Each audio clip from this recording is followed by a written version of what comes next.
पूर्णमदः पूर्णमिदं पूर्णात् पूर्णमुदच्यते पूर्णस्य पूर्णमादाय पूर्णमेवावशिष्यते।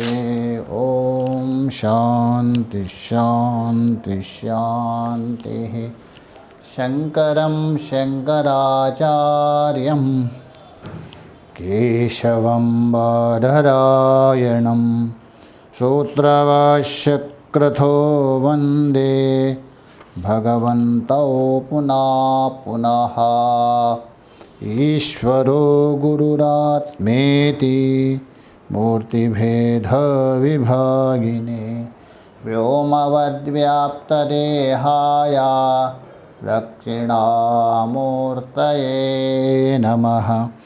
ओम शांति शांति शांति।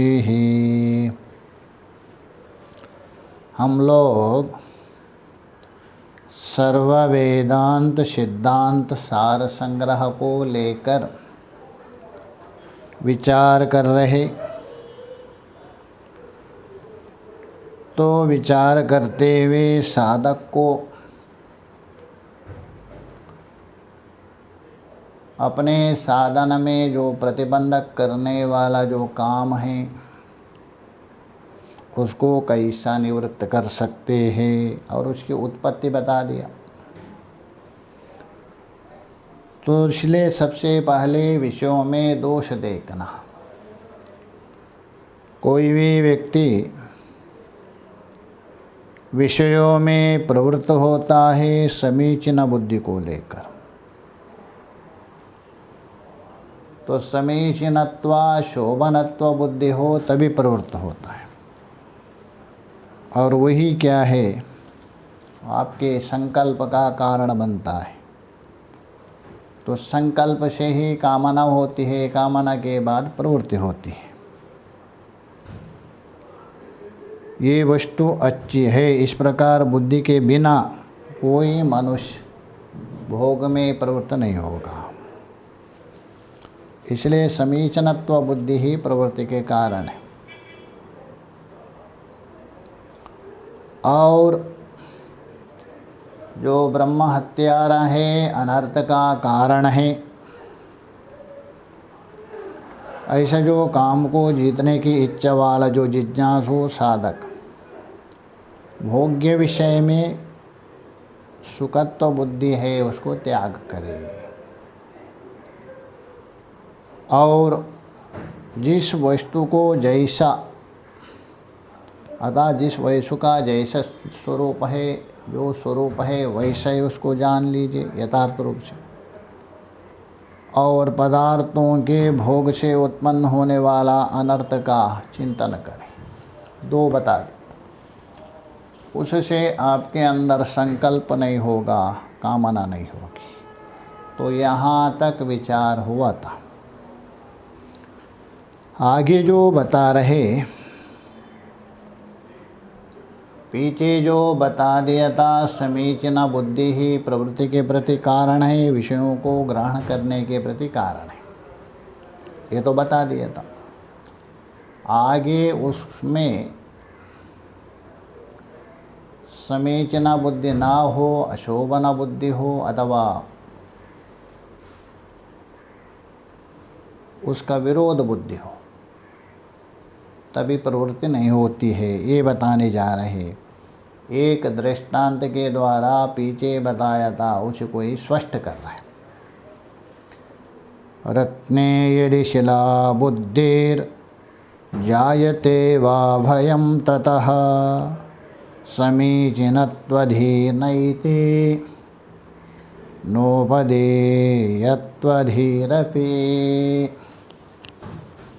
रत्ने यदि शिला बुद्धिर जायते वा भयं ततः समीचीनत्वधीनैते नोपदेयत्वधीरपि। भगवान भाष्यकार जी बता रहे, रत्ने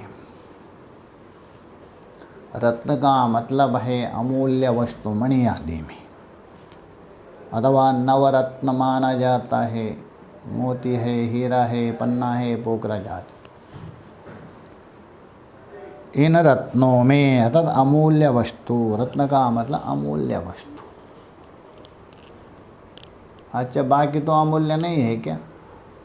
मतलब व्यवहार काल में, विचार दृष्टि में अमूल्य तो एक ही है, ब्रह्ममणि, ब्रह्मरत्न। उससे बढ़कर कोई अमूल्य है ही नहीं, बाकी तो कौड़ी के बराबर। किंतु व्यवहार दृष्टि में, जब तक व्यवहार में है, व्यावहारिक सत्ता में लेकर काम कर रहे, तब तक तो बोलते हैं अच्छी वस्तु है, खराब वस्तु है, भेद होता है व्यवहार को लेकर। तो उस अवस्था में यदि रत्नादि किसी मणि है, तो इसलिए बोल रहे हैं रत्ने, रत्ने मतलब अमूल्य वस्तु, सोना, चांदी, हीरा, मोती, पन्ना, कोई भी लीजिए, उनमें यदि शिला बुद्धि, किसी को पत्थर की बुद्धि हो गई, अर्थात ये पत्थर है, केवल मिट्टी है, ऐसी बुद्धि हो गई। ऐसा होता है, बड़े बड़े भक्त लोग हैं, महाराष्ट्र में होते एक राक्का और बाक्का, दो थे, राक्का बाक्का नाम के।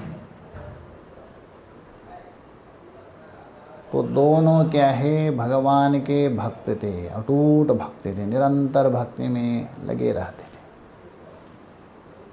और पेट तो भरना तो पड़ेगा ही, इसलिए जंगल में जाते थे, थोड़ी लकड़ी काट करके बिक्री करके अपना जीवन यापन करते थे, बाकी भजन नहीं करते थे। एक दिन जंगल से आ रहे थे, सामने भगवान ने परीक्षा करने के लिए, इनके भक्ति की परीक्षा करने के, देखिए भगवान भक्ति की परीक्षा करते हैं, क्योंकि बिना परीक्षा से आप उत्तीर्ण कैसा होंगे। लोक में भी देखिए, आप पढ़ते हैं, पढ़े हैं करके कैसा, परीक्षा से मालूम पड़ता है। इसलिए भक्त को, साधक को पग पग में परीक्षा देना पड़ता है। उस परीक्षा में उत्तीर्ण यदि हो गए तो आप भगवान के हो जाएंगे। संसार में यदि परीक्षा है तो भगवान के प्राप्ति के में क्यों परीक्षा नहीं है? तो परीक्षा करने के लिए सामने जाते समय एक सोने का बड़ा, इतना बड़ा पत्थर जैसा टुकड़ा अपने माया के द्वारा वहाँ स्थापित कर दिया। दोनों जा रहे थे, आगे पति थे, पीछे पत्नी थी, दोनों। तो जाते समय में जो पति सामने थे, उनकी दूर में दृष्टि पड़ गई, अरे पत्नी थोड़ी बहुत पीछे थी, ये आगे थे, ये सोने का है। और उसको यदि देख लिया पत्नी ने, उसके अंदर कामना हो गई, शोभनत्व बुद्धि आ जाएगी। शोभनत्व बुद्धि आने से उसको प्राप्त करने के लिए प्रवृत्त हो जाएगी, इच्छा हो जाएगी, कामना उत्पन्न होगी, और साधना में ये बाधक हो जाएगा। ये विचार किया, ये ठीक नहीं, क्योंकि ऐसा होता ही है स्वभावतः। आभूषण को देखते हुए स्त्रियों का प्रवृत्ति होना, ये स्वभाव है। आभूषण है, वस्त्र आदि विशेष, क्या पुरुष नहीं होते? होते हैं, परंतु विशेष रूप से उनमें ज़्यादा माना जाता है। तो उन्होंने सोचा ऐसा प्रवृत्ति हो तो अनर्थ हो जाएगा, हमारा भक्ति में योगदान आएगा, रुकावट हो जाएगा। इसलिए क्या किया उन्होंने, फट्टा जाके उसके ऊपर मिट्टी डालने लगे।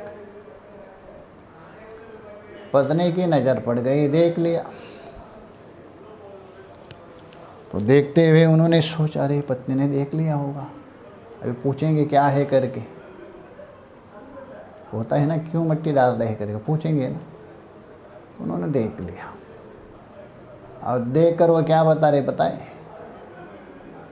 अरे भगवान मिट्टी के ऊपर मिट्टी क्यों डालते हो, क्यों परिश्रम करते? उतने में वो अचंभित होगा, अरे मेरे मन में मेरे दृष्टि से सोना और मिट्टी भेद है, अभी भी पूरी भेद निवृत्त नहीं, किंतु इनके दृष्टि से कोई भेद ही नहीं, पत्थर मान रहे, मिट्टी मान रहे। तभी बोले देवी तो धन्य हो। तो इसलिए यहाँ भी देखिए बता रहे, रत्ने यदि शिला बुद्धि, जैसा वहाँ मिट्टी की बुद्धि हो गए थे उन्हें, यदि रत्न में किसी को पत्थर बुद्धि हो गए, पत्थर है, मिट्टी है, किसी काम का नहीं, जैसे मिट्टी है वैसे ये भी है, ये बुद्धि हो गई एक। तो बोला रत्ने यदि शिला बुद्धि जायते, यदि ये बुद्धि आपको उत्पन्न हो गई, व अथवा भयम ततः, ततः भयम, वहाँ तक लीजिए, रत्ने यदि शिला बुद्धि जायते व भयम, अथवा भय का बुद्धि, भय उपलक्षण दुख, ये मेरा भय का कारण है, आगे बताएंगे। अरे ये रहे तो अनेक प्रकार का भय उत्पन्न होगा, चोर आ जाएंगे, लुटेरे आ जाएंगे, अथवा अन्य कोई आएंगे। भय का बुद्धि अथवा दुख का हेतु तो मान लिया, दो बता, या तो पत्थर की बुद्धि हो गई, अथवा ये मेरा भय का कारण है, ये दुख का कारण है, यदि समझ लिया तो इस प्रकार भय उत्पन्न हो जाता है, ऐसा समझ करके ततः समीचीनत्वधीनैति, तथा बोल दो उसके बाद ये दो यदि उत्पन्न हो गए, या तो पत्थर बुद्धि अथवा ये मेरा अनर्थ का कारण है, दुख का कारण है, ये बुद्धि यदि हो गई, तस्मात् समीचीनत्वधीनैति, तभी उस व्यक्ति के अंदर, उस व्यक्ति में ये रत्न में सुंदरत्व बुद्धि, शोभनत्व बुद्धि, अमूल्यत्व बुद्धि नहीं होगी। जिस प्रकार पत्थर में अमूल्यत्व बुद्धि नहीं, वैसा ही समीचीनत्वधीनैति उत्पन्न नहीं होती, समीचीन बुद्धि, शोभनत्व बुद्धि नहीं होती है, अमूल्यत्व बुद्धि भी नहीं होगी। नोपदेयत्वधीरपि, पहले ही बताया था, प्रवृत्ति होकर किसी वस्तु को ग्रहण करना हो अथवा प्रवृत्ति होती है शोभनत्व बुद्धि के द्वारा, समीचीनत्व बुद्धि के द्वारा। जैसा आपको किसी ने दे दिया विष, आप ग्रहण करेंगे थोड़ा नहीं, दक्षिणा दिया 100 रुपये 500 रुपये ग्रहण करेंगे, किसी ने फल दिया ग्रहण करेंगे, कोई सांप देने पर ग्रहण नहीं करेंगे। क्यों? देखिए आपको किसी ने धन दिया तो शोभन बुद्धि होगा, इससे मेरा खर्चा चलेगा, ग्रहण करते। आपको यदि किसी ने विष दिया, आप ग्रहण नहीं करेंगे। तो यदि उसमें अशोभनत्व बुद्धि हो गई, यदि पैसा दे रहे हैं उसमें आप मेरे बेकार है, कागज है, काय के लिए, इससे कुछ होने वाला नहीं, ये बुद्धि हो गई। अथवा अनर्थ का बुद्धि हो गई, तभी आप ग्रहण नहीं कर सकते। यही बता, नोपदेयत्वधि, ग्रहण करने की, अर्थात ये ग्रहण करने योग्य है ऐसा बुद्धि उत्पन्न नहीं होता है। इसको मुझे ग्रहण करना चाहिए और इसको ग्रहण करके मेरा जीवन अच्छे प्रकार से चले, ये बुद्धि नहीं होती है आपके अंदर, क्योंकि आपने असमीचीनत्व बुद्धि, आपके अंदर असमीचीनत्व बुद्धि हो गई, अशोभना बुद्धि हो गई, उपेक्षा बुद्धि हो गई और दोष दृष्टि आने लगी। इसलिए तो असमीचीन बुद्धि होने के कारण यह ग्रहण करने योग्य है ऐसा ग्रहणात्मक बुद्धि नहीं होती, त्याज्यात्मक बुद्धि होती है। ये बता दिया। आगे जो बता रहे, पुनः पीछे तो संकेत तो दिया था, जो काम का नाश करने का उपाय बता दिया था पीछे, अभी दोबारा बता रहे हैं भगवान भाष्यकार उपायांतर से, और इसलिए है बार बार इसलिए संकेत कर रहे भिन्न भिन्न प्रकार से, इसलिए वो अनर्थ का कारण है। तो उस अनर्थ में आप वसे ना, इसलिए बता रहे देखिए। यथार्थ दर्शनम वस्तु न्यनर्थस्यापि चिन्तनं संकल्पस्यापि कामस्य तद्बोधोपाय इष्यते।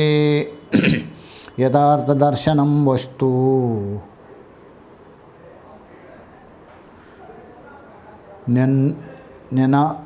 न्यनर्थस्यापि चिन्तनं संकल्पस्यापि कामस्य तद्बाधोपाय इष्यते। यथार्थ दर्शनम, पीछे भी बताया था, ऊपर भी 67 श्लोक में, जिस वस्तु को जैसा है वैसा ही समझना, यहाँ भी बता रहे हैं। यथार्थ दर्शनम वस्तुनि, यथार्थ दर्शनम वस्तुनि एन हो गया, भोग वस्तु में, भोग पदार्थ में, अर्थात भोग्य, भोग अलग है, भोग उससे मिलने वाला सुख दुख अन्यतर संवेदन है। तो ले वस्तु नहीं बोल तो भोग्य पदार्थ में, भोग्य वस्तुओं के।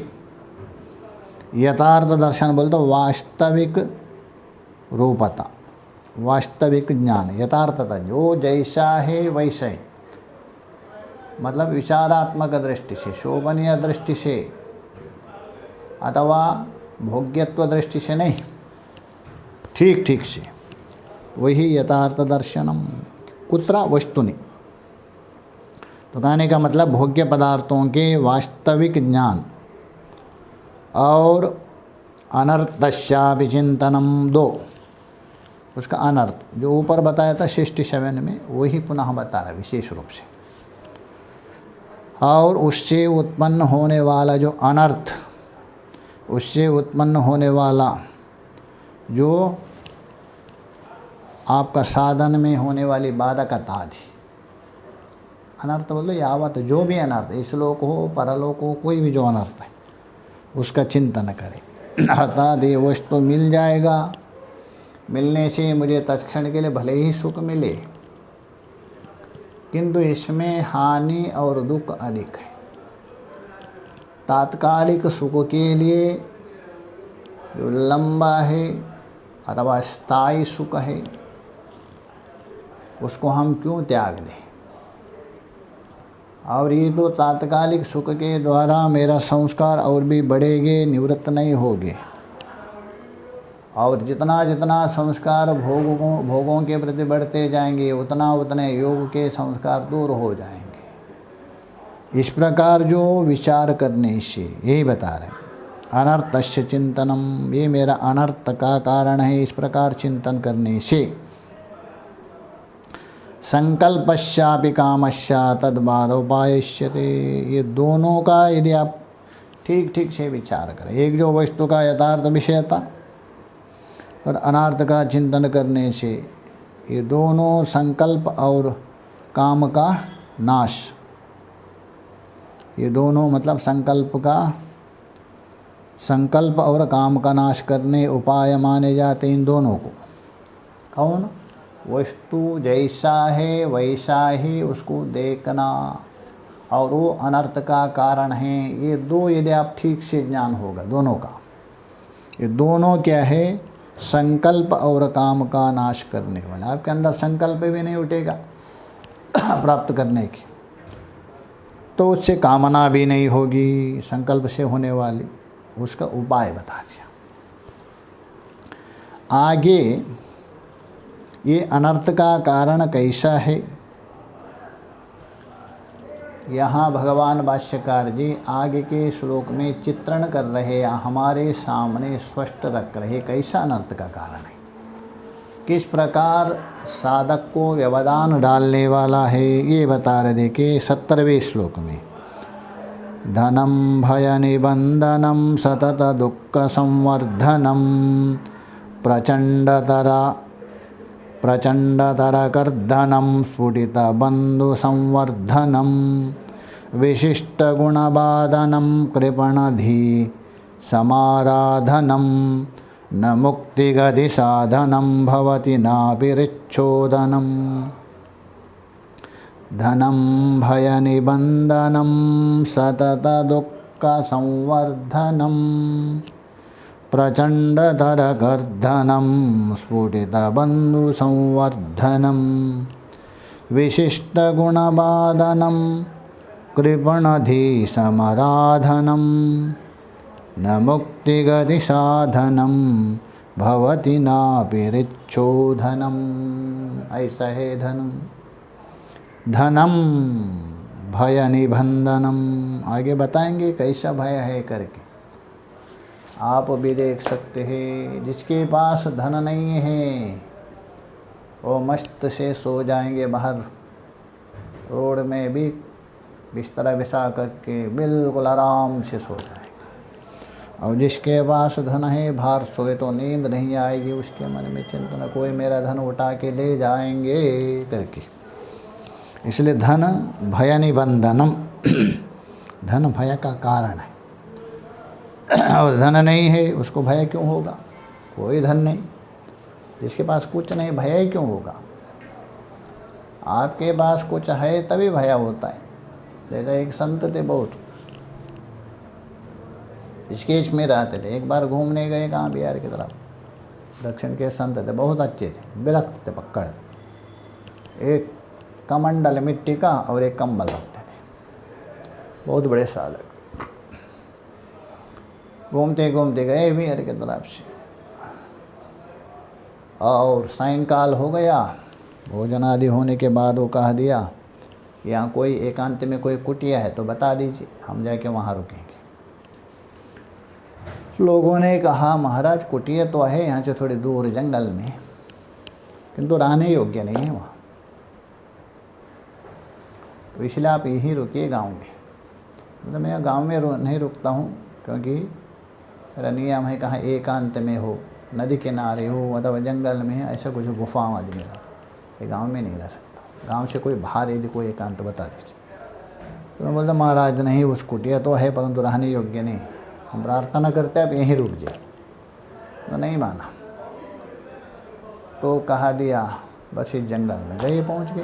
रात्रि में जंगल था, वहाँ कुटिया भी अच्छी थी, जाके बैठ गए ध्यान में। बस जैसे ही 11-12 बजे होने लग गए, वहाँ एक था बहुत लोगों का झुंड एकत्रित हो गया।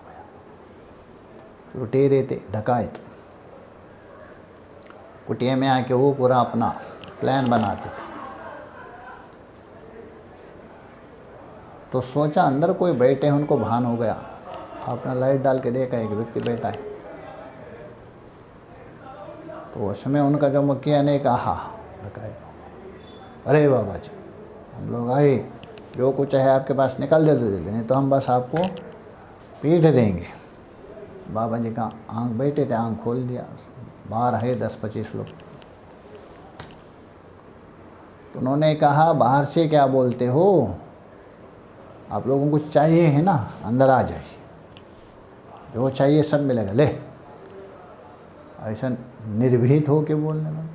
अब ये लोगों ने तो ये तो कैसा बाबा है, तो अंदर आके बैठो। तो अपना जो कमंडल था मिट्टी का, दे ये हमारे पास है, अक्षय पात्र है, इसमें मैं स्नान भी करता है, सब पीता है, जल सब कुछ काम कर ले।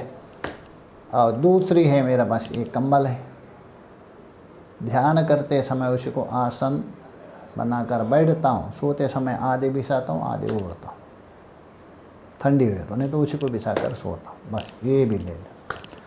तीसरी वस्तु है तो मेरे कौपिन है, चाहे तो वो भी दे सकता हूँ, और कुछ मेरे पास है, बस यही हमारे पास, इतना 3 है अमूल्य वस्तु। और ये डकैत हैरान हो गए थे। उसके बाद कहा बाबा जी ऐसी बात है, बता दीजिए हमारे से क्या सेवा, हम सेवा करेंगे आपकी। संत ने कहा अभी तक तुम मांगते बन के आए, मांग रहे थे, लूटना मतलब क्या, मांगना दूसरे से, अभी दाता बन रहे, ऐसा मत करो, चलो। प्रणाम करके चल पाए। देखिए क्या कोई भय है? कुछ नहीं, क्योंकि उसके पास कुछ नहीं है। क्योंकि सकल भुवन मध्य निर्धनोपि ते धन्य निवसति हृदि येषां श्रीहरि भक्तिरेषः, पद्म पुराण में बता दिए। संपूर्ण भुवन में जिसके पास निर्धन भी क्यों ना हो, भगवान की जो भक्ति जिसके अंदर, वो ही धनवान है, उसको कोई चुरा नहीं सकता है। तो इसलिए यहाँ बता रहे धनम भय निबंधनम, और भय का कारण है सबसे ज़्यादा, आपको नींद नहीं आएंगी, दवा लेना पड़ता है, वो भी नींद नहीं आ सकती, देखा जाता है जिसके पास धन है। सतत दुख संवर्धनम, निरंतर दुख को बढ़ाने वाला है। पुत्रादपि धन भीति भाजा, भगवान भाष्यकार जी बोल रहे, दूसरे से क्या, पुत्र से भी, भज गोविंदम। इसलिए कहा दिया माँ कुरु धन जन यौवन गर्व, अभिमान मत करो। तो इसलिए यहाँ बता रहे निरंतर दुखों को बढ़ाने वाले हैं, क्योंकि ये हमारा धन कोई ले जावे अथवा कोई ज़्यादा इसको खर्चा करे, मैंने इतना मेहनत से, हर समय उसमें दृष्टि रहती। भजन दूर बात है, सुबह उठकर धन के भजन करेंगे, सोते समय उसका भजन, दिन भर उसी का ही भजन रहेगा। इसलिए निरंतर दुखों को बढ़ाने वाला है। एक तो प्रयत्न करके आपने कमाया, और यहाँ रख रख करके दुख बढ़ाने वाला होता है। तो इसलिए सतत दुख का संवर्धन। प्रचंडतर कर्दनम, महाप्रचंड, कर्दन बोलते विनाश करने वाला है। देखा भी जाता है जिसके पास धन है, कोई मांगेंगे नहीं दिया तो बस ऐसा हत्या भी करते, कितना हुआ ऐसा घटना, बहुत होता है। वो धन ही उसका मृत्यु का कारण बन गया। इसलिए बोल रहे महान, प्रचंड बोलते महातर, कर्दनम, कर्दन बोलते विनाश करने वाला, नाश करने वाला, क्योंकि धन के कारण ही उसकी मृत्यु हो गई। प्रचंडतर कर्दनम। स्फुटित बंधु संवर्धनम, बंधु बांधवों में स्पष्ट भेद बढ़ाने वाला है। सगे संबंधी में भेद उत्पन्न हो जाएगा, क्योंकि आपके पास धन है, अब थोड़ा किसी को दे दिया, आपसे नाराज हो जाएंगे, आपसे शत्रु बन जाएंगे, भेद हो जाएंगे। तो इसलिए बोले स्फुटिता बंधु संवर्धनम। बंधु बोल तो सगे संबंधी, सगे संबंधी है, बंधु बांधवों में स्पष्ट भेद बढ़ाने वाला है, अर्थात उनके प्रति वही मनुष्य हो जाएगा, भेद उत्पन्न होगा, संबंध टूट जाएगा धन के कारण ही। देखा भी जाता, आप लोग सुना होगा, समाचार, इतने बड़े आजकल संपत्तिवान है, क्या हो गए, दोनों विभाजन हो गया, अलग हो गए। स्फुटित संवर्धनम, विशिष्ट गुणबाधनम, आपके अंदर जो विशिष्ट गुण है, आपके अंदर जो सद्गुण्यता है, सद्गुणता है, उसको बात करेंगे। क्योंकि आपके पास धन है तो आपको झूठ बोलना पड़ेगा, कोई पूछे झूठ बोलेंगे, देखा ही जाता है किसके पास होने पर भी बोलते महाराज मेरे पास तो नहीं है, हम क्या करें करके। तो आपका जो गुण है, आपके साधना है, आपका व्यक्तित्व है, भले सामने नहीं दिख रहे किंतु पीछे से विनाश कर रहा है, क्योंकि झूठ बोलने से आपका अनर्थ हो गया। तो यही बता रहे विशिष्ट गुणों का बाधक है, और जो है गुण उनको नाशक भी है। तो विशिष्ट गुण बाधनम, कृपणाधि समाराधनम, और कृपण है, कंजूस है, मक्की चूस, उस बुद्धि वाले पुरुषों का प्यार लगता है। इसलिए बोले कृपणाधि समाराधनम, जो कृपण बुद्धि वाले, मक्की चूस, मक्की को भी चूसने वाला। एक था कोई बहुत बड़ा सेठ, घी का व्यापारी था, तो क्या किया, घी में एक बार मक्खी गिर गए। अब घी में गिरने से चिपक जाएगा ना, घी गाढ़ा है, अब क्या करे उन्होंने, अरे तो मक्खी निकाल के फेंकेंगे तो इतना घी व्यर्थ होगा, चूस लिया उन्होंने चूस लिया, इसलिए उसका नाम पड़ा मक्की चूस, इतना घी भी व्यर्थ ना हो, ऐसे कंजूस कहते मक्की चूस। तो इसलिए यहाँ बता रहे कृपणाधि समाराधनम, कृपण बुद्धि वाले पुरुषों के द्वारा आराधन करने वाले, अर्थात प्यार लगता है उनको धन, अरे ये तो बहुत है, इतना धन है मेरे पास और हो, या आसुरी संपत्ति, गीता में बता दिया है 16वें अध्याय में। तो इसलिए उनको अच्छा लगता है। न मुक्ति गति साधनम, ये मुक्ति मार्ग का साधन नहीं है, संसार में भी चैन से आपको जीने नहीं देंगे, नींद नहीं आएंगी, भय आदि से युक्त होकर, और आप आगे पीछे जाएंगे, आपके दोनों तरफ से बंदूक लेके रहेंगे खड़े, जहाँ भी जाएंगे। कोई बोलते हैं जहाँ शौच में जाएंगे वहाँ भी बंदूकदार रहते हैं, बॉडीगार्ड। मुक्ति मार्ग का जो साधन नहीं है, बाधक है। न मुक्ति गतिर साधनम भवती नापि रिच्छोदनम, और हृदय को शुद्ध करने वाला भी नहीं। अतः अंतःकरण शुद्धि का साधन है तो भी होता तो ठीक है, नहीं, किंतु अंतःकरण में दोष उत्पन्न करने वाला हो। ऐसा है धन है, यथार्थ विचार कर दीजिए। ठीक ठीक से विचार करने के बाद आपकी प्रवृत्ति नहीं होगी, अधिक नहीं होगी। और भी देखिए उसके प्रति कैसा कैसा है बता रहे आगे के श्लोक में। और भय का कारण कैसा है ये बता रहे। अभी तक ये बता दिया उस भोग्य वस्तु धन में वास्तविकता बताई, इसकी वास्तविकता क्या है आपको ये दिखा दिया। दूसरा बता दिए दुख का कारण है, भय का कारण है, ये बताने जा रहे। देखिए दो ही तो बताया था ना, उसमें एक बता दिया, अभी भय का कारण बता। राज्ञो भयम चोर भयम प्रमादाद भयम तथा जाति भयम च वस्तुतः धनम भयग्रस्तमनर्थमूलं यतः सतां नैव सुखाय कल्पते। राज्ञो भयं चोर भयं प्रमादात् भयं तथा ज्ञाति भयं च वस्तुतः धनं भयाग्रस्तमनर्थमूलं यथा सतं नैव सुखाय कल्पते। और आपके पास यदि धन है, किससे? राज से भय है। वाले राजा लोग रहते थे, आज राजा ने आजकल इनकम टैक्स वाले आपके अंदर इनकम टैक्स लगाएंगे, उससे भय है, छुपा नहीं सकते। तो राज्ञो भयम उपलक्षण, राज से बोल दो राजकीय पुरुषों से इनकम टैक्स आदि भय है। एक चलो उनसे किसी प्रकार से आप छुपा दिया, उनको धोखा दे दिया अपने राजा को अथवा उनके जो मंत्रियों को, अथवा इनकम टैक्स वालों को आपने छुपा के रख दिया इधर उधर करके। चोरा भयम, चोर से है, चोर बस चोरी करेंगे, आप जहाँ छुपा के रहेंगे पता किया उठा के ले गए, चोर भयम। और चलो चोरों से भी यदि बच गए, उसको छुपाने के लिए इधर उधर डाल दिया। प्रमादात भयम, असावधानी से भय, आपने डाल दिया, कहाँ पैसा ढूंढ रहे हैं अन्यत्र, असावधानी हो गई। क्योंकि चोर और राजकीय पुरुषों से बचने के लिए आप धन इधर उधर रख दिया, बाद में आपसे असावधानी हो गई, वो धन आपको नहीं मिलेगा। तो असावधानी से भय। तथा जाति भय, ज्ञाति भयम, ज्ञाति बोल तो सगी संबंधी अपना परिवारों से भय, क्योंकि अपने धन के कभी अधिकारी ना, अपने धन के प्रति दावा ना करे, धन के लिए ना लड़े, इसलिए। तो ज्ञाति भयम, ज्ञाति बोल तो सगे संबंधी ज्ञाति वालों से भय।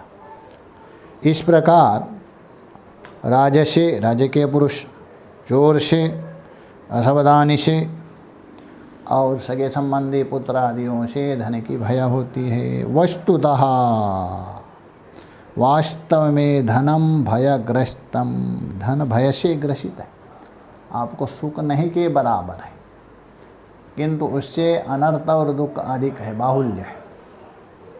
शरीर भी क्या है, उसी कारण अस्वस्थ हो जाएगा, उसके चिंतन करते हुए मन भी खराब, नींद नहीं आया तो शरीर भी खराब, और दवा के खा के वो पैसा भी व्यर्थ हो रहे हैं। तो इसलिए धन भय से ग्रस्त है। तो ये बोले धनम भयग्रस्तम अनर्थ मूलम, और अनर्थ का मूल है। सदाम नैव सुखाय कल्पते, इन कारणों से, इन हेतुओं से जो सज्जन है, विचारक पुरुष है, साधक पुरुष है, उनको सुख के लिए ये योग्य नहीं है। हाँ, अज्ञानी पुरुष है, विषयासक्त पुरुष है, भले मान लीजिए, मानना तो अलग बात है, होना तो अलग बात है। तो सज्जन है, विचारक पुरुषों के लिए बिल्कुल योग्य नहीं है, समर्थ नहीं है, अर्थात अनुचित देखते हैं। और जिस धन के लिए आप बहुत कुछ मानते हैं, उसके कमाने के लिए उस विषय में बता रहे हैं। वो सुख का साधन कैसा हुआ, जहाँ भी देखे दुख ही दुख है, जहाँ भी देखे आदि से अंत तक, तो सुख का साधन आपको कैसा बनेगा, संभव नहीं। उसी को ही बता रहे। देखिए 72वें श्लोक में, अर्जने रक्षणे दाने व्यये वापि च वस्तुतः दुःखमेव सदा नृणां न धनं सुखसाधनम्। अर्जने रक्षणे दाने व्यये वापि च वस्तुतः दुःखमेव सदा नृणां न धनं सुखसाधनम्। अरे जिस धन को आप सुख का साधन मान रहे हो, और धन रहे तो मैं आराम से जीवन व्यतीत करूं, ये आपके मन में रहता है। किंतु थोड़ा सा विचार करो, चिंतन करो। भगवान ने बुद्धि दी है, शास्त्र तो आपके सामने है, सद्गुरु के शरण में जाते हो, विचार करो। अर्जने बोल तो कमाते समय, जो कमाते हैं उनको पता है मेहनत से, बाकी इधर उधर करते वो अलग बात। वो कमाना नहीं, किसको धोखा देना, घोटाला करना वो अलग बात है, चालाकी से करना अलग बात है। आप यदि चालाकी करेंगे, आपको भी कोई ना कोई दूसरा चालाकी करेंगे, क्योंकि ऐसा आया है धन की 3 गति मानी जाती है। एक तो धन है दिया हुआ धन, दिया मतलब दान देते हो, आपका माना जाता है। दान देते समय मन में खेद नहीं होना चाहिए, प्रसन्नता पूर्वक दे रहे, उससे अदृष्ट उत्पन्न होगा। वह अदृष्टि है आपको आगे बढ़ने के लिए कारण होगा, इसलिए अपना माना जाता है। और आप अनाप शनाप खर्चा करके शरीर पोषण के लिए, वो शरीर का है, मिट्टी में जाएगा। तीसरा क्या है, दान भी नहीं करेंगे और खाएंगे भी नहीं, और दूसरे का होता है, ऐसा माना जाता है। तो इसलिए हम बता रहे अर्जने बोल तो धन कमाने में। ठीक है, कमाने में सुबह से शाम लगते, आजकल रात्रि भर काम करते रहते, केवल पैसा के लिए, पैसा पैसा पैसा करके रात्रि भी। तो उसमें भी क्या है, दुख ही है। शरीर का परवाह ना करते हुए भगीरथ प्रयत्न से कुत्ते के समान पूरा ये करके समर्पण होकर कमाने में लग जाते। और उसके बाद रक्षणे, कमा तो दे दिया, उसके बाद रक्षा कहाँ करेंगे, रखेंगे बैंक में, रखेंगे तो आपको टैक्स देना पड़ेगा। घर में रखेंगे तो उसके भी चिंता है, उसके रक्षा करने के 1000 चिंता होने लगती, कैसा उसको सुरक्षा रखे करके, वो भी दुखदायक है। चलो यदि दान दिया, दान करते समय भी आपको दुख, अरे इतना मेहनत से कमा दिया मैंने, अरे दान देना पड़ता है। तो कोई प्रसन्न व्यक्ति अलग बात है धार्मिक, अन्यथा दुखी होता, अरे इतना मेहनत किया, उनको देना पड़ेगा दान। दाने और व्यय का मतलब खर्चा करना।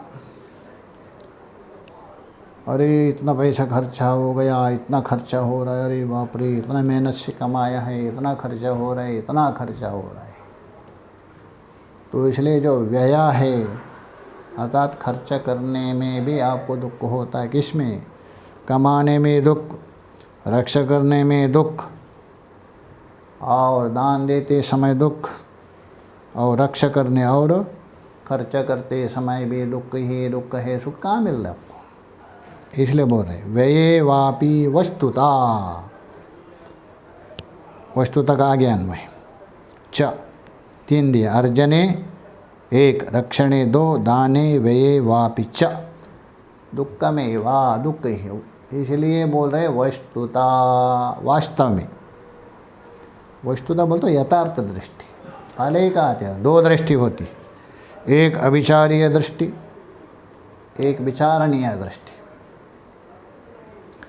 एक शास्त्र और गुरु से प्राप्त हुई विचारात्मक दृष्टि है, और एक स्वभावता रागता प्राप्ति ही अविचारणीय दृष्टि है, अविचारणीय दृष्टि। इसलिए हम बता रहे वस्तुता वास्तव में यथार्थ रूप से दुक्खमेवा सदा, सदा दुक्खमेवा, कभी कभी नहीं, हर समय में दुख है। सुख तो नहीं के बराबर है। सदा दुक्खमेवा नृणाम, अर्थात मनुष्यों को सदा दुख ही देता है, अधिक से अधिक। न धनम सुख साधनम, धन कभी भी सुख का साधन बनेगा नहीं। यदि आप मान के बैठे हैं मेरा सुख का साधन, ये भूल है। जितना आपको सुख का साधन माने हैं और सुख मिल रहे हैं, उससे अत्यधिक आपको दुख है। दोनों में तारतम्य करके देखिए, दोनों में तुलना करके देखिए। सुख आपको मिल रहे कुछ ही %, और दुख तो आपको अधिक दे रहे। कमाते समय कितना दुख होता है, रक्षा करने के लिए, खर्चा करने के लिए, सारे दुख ही दुख है कि नहीं। इसलिए दुख बाहुल्य है, सुख नहीं केवल। और सुख भी वो क्या क्षणिक है। उस थोड़ा सा सुख के लिए आप बहुत दुख सहन कर रहे हैं। हाँ, वो सुख स्थायी हो तो अलग बात है, स्थायी भी नहीं है। बस क्षण भर में आ गया, थोड़ा मिल भी गया धन आपके पास, वही धन ही आग लग गए, नष्ट हो गए। ये भी घर में आग लग गए, सारा धन समाप्त हो गए, संपत्ति, कितना दुख होता है व्यक्ति को। ये भी दुख है, ये भी उपलक्षण। इसलिए ये दुखदायक है और अनर्थ का हेतु है। इस प्रकार यदि विचार किए, दो, जो वस्तु जैसा है वैसा ही यथार्थ रूप से जानने से, और ये मुझे अनर्थ का कारण है, ये विचार करने से आपके अंदर संकल्प नहीं होगा उसको प्राप्त करने की। संकल्प नहीं हो गया तो कामना भी नहीं होगी। इसलिए बचने का ये उपाय बताया दो। आगे के विचार आगे। ओम पूर्णमदः पूर्णमिदं पूर्णात् पूर्णमुदच्यते पूर्णस्य पूर्णमादाय पूर्णमेवावशिष्यते। ओम शांति शांति शांति। शंकरं शंकराचार्यं केशवं बादरायणं सूत्रभाष्य कृतो वंदे भगवन्तौ पुनः पुनः। ईश्वरो गुरुरात्मेति मूर्तिभेद विभागिने व्योमवद्व्याप्तदेहाय दक्षिणामूर्तये नमः। ओम शांति शांति शांति।